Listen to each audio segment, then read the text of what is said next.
be our single. And he was like, yeah, you can't have that one. And we're like, and he was like, but I got this other one, it's called Twisted. So we decided to go to Florida. It was Jordan and me and Joey, and Danny lived there obviously. And we all had a different agenda. So I went down there to say, okay, we're gonna sing Twisted, but I'm gonna get back together. Like I'm gonna try to get him to give us that record. And I was like, Jordan, you gotta help me talk to Timbaland. And the first night Jordan was there, Timbaland came in and wrote a whole new song, which he ended up doing for Chris Cornell, called Stop Me. So I was like, Jordan, what happened last night? He was like, we didn't do shit. He just came in and wrote a new song. And we should do that song.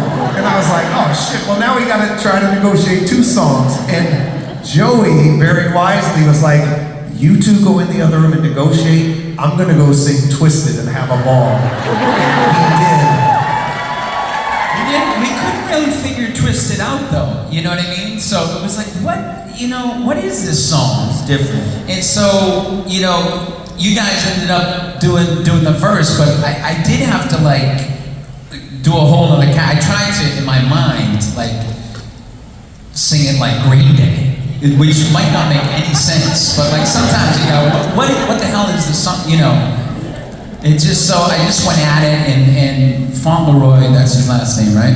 Yeah, James Fauntleroy, who has done a bunch of records, was doing the vocal, and he was a character. So sometimes you just have to connect with who's behind the board, and you can get something going. But all I remember was Timbaland was mad as shit.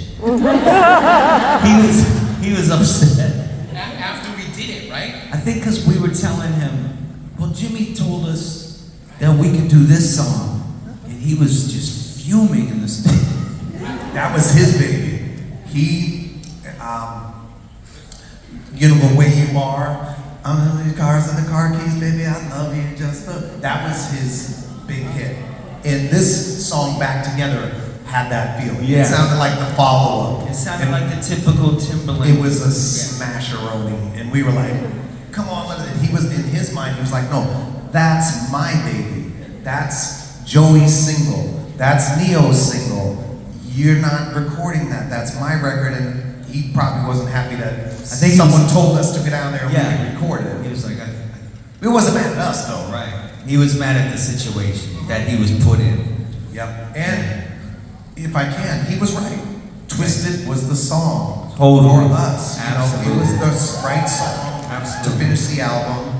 The other song didn't matter. We were already back together. We didn't need a song explaining that we were back together. And I think, just to close up the recording part of this conversation, it really was a matter of just trusting the process and the journey, It wasn't always easy. It was at times a life raft in the middle of a troublesome ocean. The reunion I'm speaking of, us getting back together.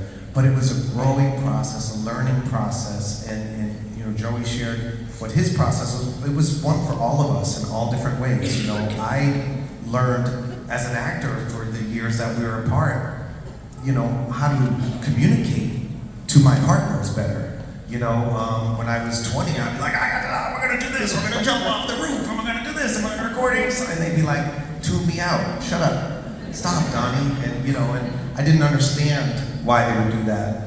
But having been in movies, I know you can't run up to the writer and go, hey man, change these lines, you have to pick your spots and listen and learn and communicate in a way that's healthy. And so it was all a learning process for all of us, but it really came together the way it was truly meant to be.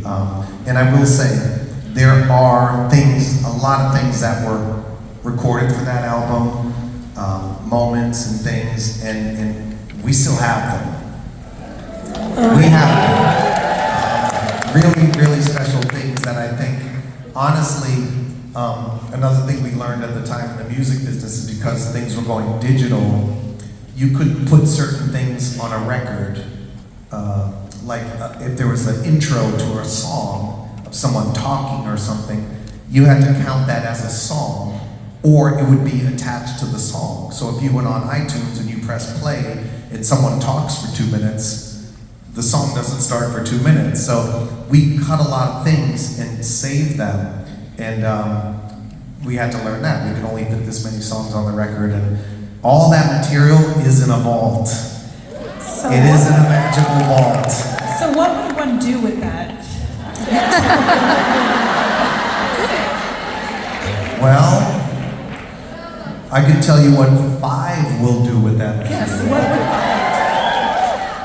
Since it's the 15th anniversary of the Block album this fall, 5 of us will be gathering all of that magical material and digging into those archives and reissuing the Block album in its full.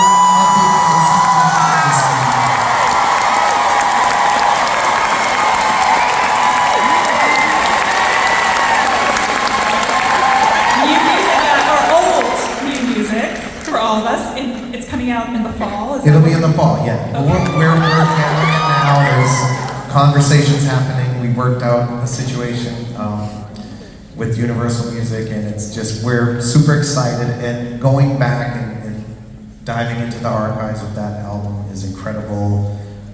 It's much like, 1988 was this magical, emotional time in our lives that we all shared earlier. In 2008 was the rebirth or the reconnecting, right, of those times. And it does give the feels the way that maybe the Hangin' Tough 30th anniversary did, except we had control of all the material, so we still have it all. And we can make this a reissue album unlike any other, and I can't wait to we can share it.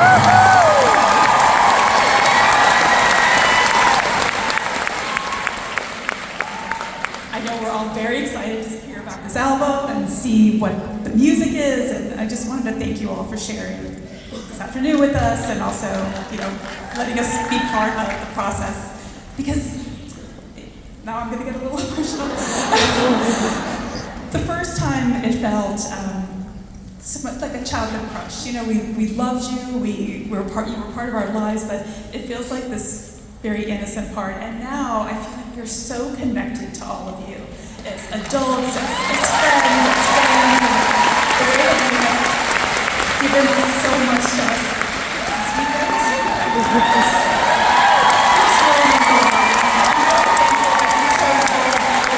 12, 13, you're so lucky.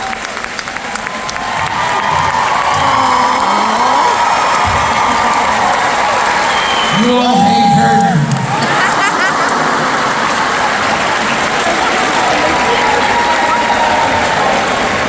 Do we have someone who can take a picture? Oh, you guys can.